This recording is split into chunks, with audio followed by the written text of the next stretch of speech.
Operation theatre में क्या होना चाहिए, लेडी वेलिंगटन हॉस्पिटल का वाकया। हाल ही में एक ऑपरेशन थिएटर की वीडियो सोशल मीडिया पर गर्दिश कर रही है, जिसने बहुत से लोगों को काफी परेशान किया हुआ है। बनाना ये फुल मुकाबला चल रहा है यहाँ पे।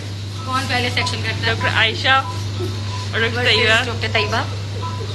डॉक्टर ईसा इज द जज। और ये supporter 1 doctor Tayyaba, supporter 2 doctor Ayesha.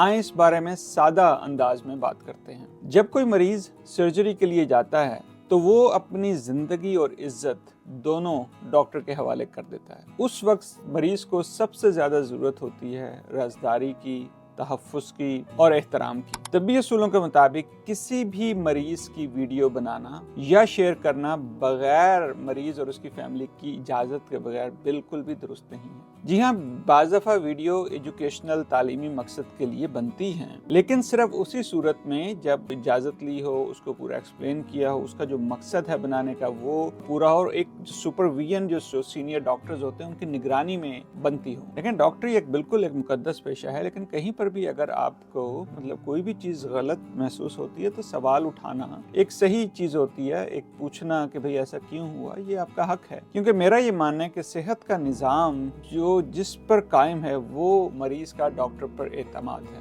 और मैं खुद डॉक्टर हूँ, मैं आपको और हर वक्त डॉक्टर कम्युनिटी के साथ रहता हूँ। बहुत से डॉक्टर, मैं कहता हूँ सब डॉक्टर्स जिनसे भी, चाहे वो पाकिस्तान में, अमेरिका में, सबकी कोशिश यही होती है कि वो अपनी पूरी ज़िंदगी की कोशिश, अंत तक मेहनत यही होती है कि ये जो एतमाद जो लोगों ने हम पर दिया हुआ था हम उसको निभाने की पूरी कोशिश करते हैं। लेकिन गलतियाँ हो जाती हैं, लेकिन उस गलती से सीखना और अपने इस मुकद्दस पेशे का मज़ीद अवाम में जो एतमाद बहाल करना, ये भी हमारी ही जिम्मेदारी है। तो इसलिए कोई भी इस तरह के सवालात हों तो ज़रूर पूछें, कोई भी खदशात हो उसको शेयर करें, ताकि हम ये जो एक इतना नोबल प्रोफेशन है उसको हम मिलकर बेहतर कर सकें। अपना ख्याल रखें। अल्लाह हाफिज़।